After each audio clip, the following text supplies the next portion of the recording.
अस्सलामुअलैकुम।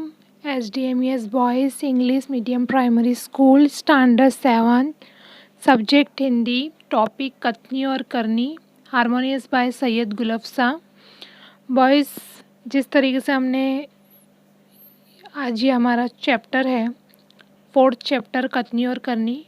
अगले वीडियो में हमने इसके 2 उदाहरण देख चुके हैं कि किस तरीके से कथनी और करनी में फ़र्क होता है। उसके मैंने बताया था आप लोगों को इसमें 4 ऐसे वाक्य है जिसमें हमें पता चलता है कि किस तरीके से लोग कथनी और करनी में फ़र्क करते हैं, यानी कहते कुछ और है और करते कुछ और है। अब उसके बाद हम आगे देखेंगे, जैसे फूल तोड़ना मना है फिर भी वो फूल तोड़ रहे हैं, यह हमने देखा। फिर उसके बाद धूम्रपान करना वर्जित है, उसके बाद भी बस कंडक्टर और जो ड्राइवर होते हैं वो धूम्रपान करते दिखाई देते हैं। अब हम आगे पहले पढ़ेंगे फिर उसको समझेंगे कि किस तरीके से इसमें भी हमें पता चलता है कि कथनी और करनी में किस तरीके से लोग फ़र्क करते हैं। एक व्यक्ति दुकान पर गया।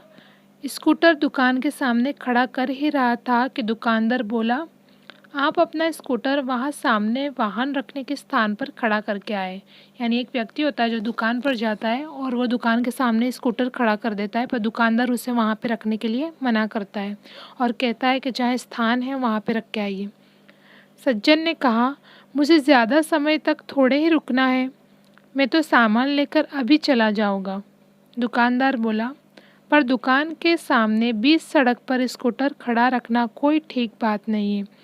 यानी जब वो ऐसे बोलता है, वो जो सज्जन होता है कि मुझे ज़्यादा काम नहीं है मैं अभी चला जाऊँगा, फिर भी दुकानदार नहीं मानता है और बोलता है कि ऐसा बीच सड़क पर स्कूटर खड़ा रखना कोई ठीक बात नहीं है।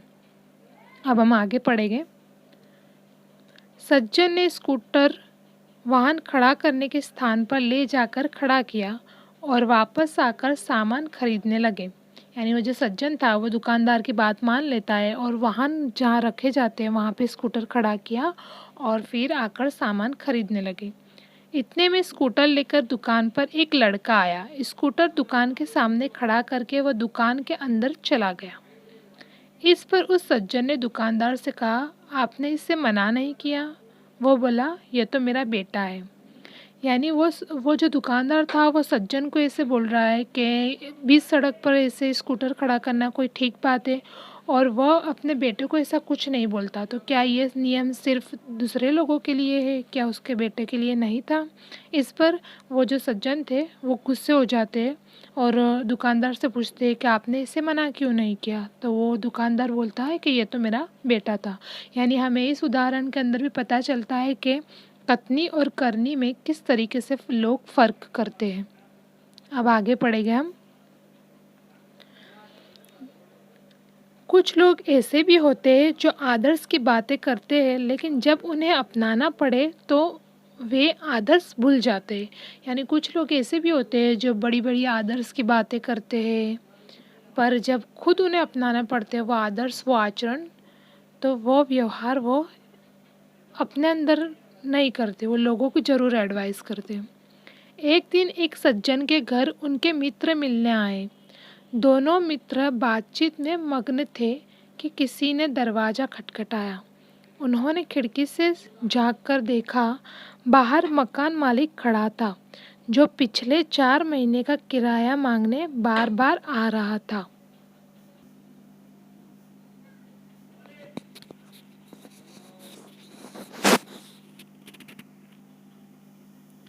किराया, किराए का मतलब होता है रेंट। उन्होंने अपने बच्चे को समझाकर बाहर भेजा। यानी उन्होंने क्या किया, वो जो सज्जन थे उन्होंने अपने बच्चे को समझा दिया कुछ और बाहर भेजा। जब बच्चा बाहर गया तो मकान मालिक ने उससे कहा, तुम्हारे पिताजी से कहो कि मैं मकान का किराया लेने आया हूँ।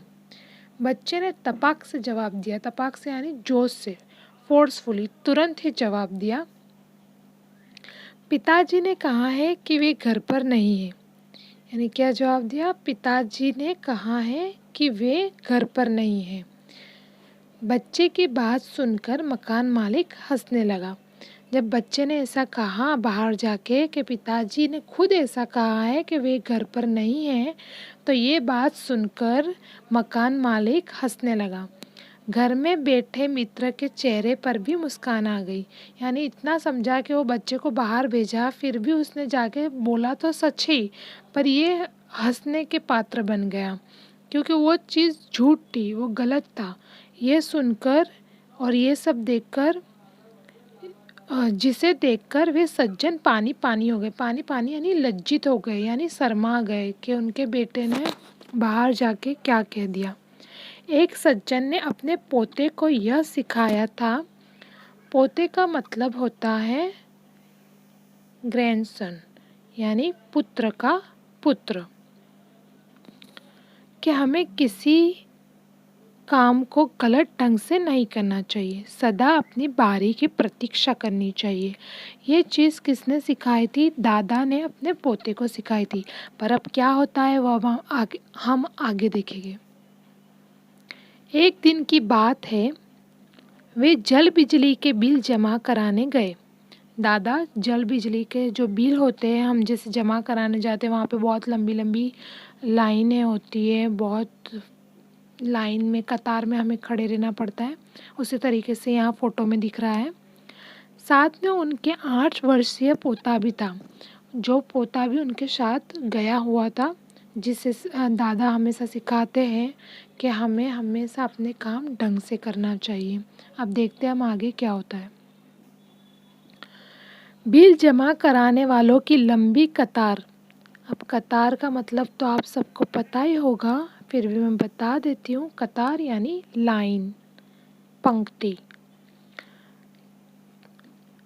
कतार देखकर वे कोई उपाय सोचने लगे।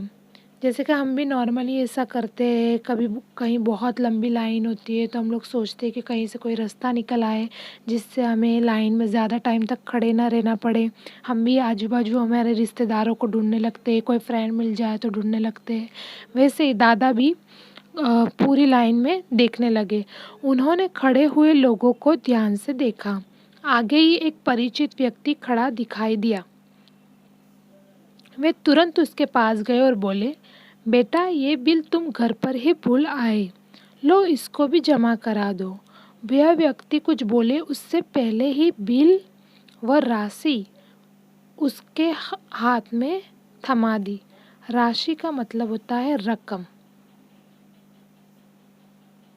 और एक तरफ जाकर खड़े हो गए। पोता बार बार कहने लगा, दादाजी लाइन में लगिए ना। उसकी बात सुनकर लोग हंसने लगे।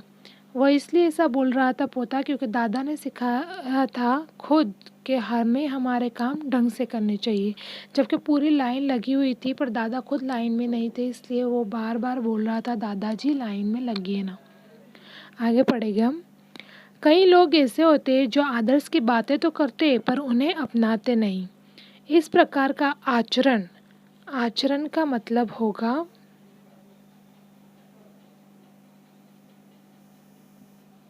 व्यवहार, बिहेवियर। आचरण अच्छा नहीं होता। ऐसा आचरण करने वालों को कभी सम्मान नहीं मिलता।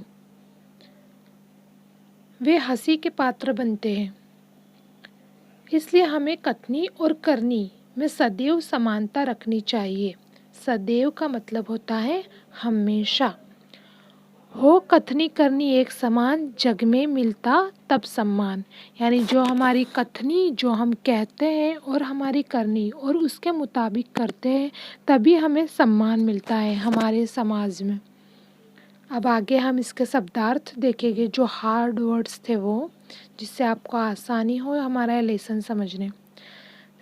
संवारा यानी सजाया। अंतर यानी भेद, फर्क।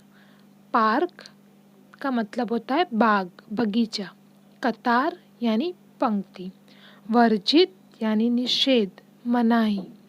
कंडक्टर का मतलब होता है परिचालक। शीघ्र का मतलब होता है जल्दी। तपाक से यानी जोश के साथ, जल्दी से। पोता यानी पुत्र का पुत्र। प्रतीक्षा यानी इंतजार।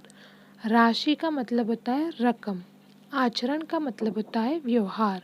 सदैव का मतलब होता है सदा के लिए। अब मुहावरे पढ़ेंगे हम। गुणों की खान यानी बहुत गुणी। पानी पानी हो जाना यानी बहुत लज्जित हो जाना। अब हमारा यहाँ पे लेसन ख़त्म हुआ, जिसका नाम था कथनी और करनी, जिसके शब्दार्थ, मुहावरे और एक्सप्लेनेशन हम समझ चुके हैं। Thank you boys for watching, and please don't forget to press like button.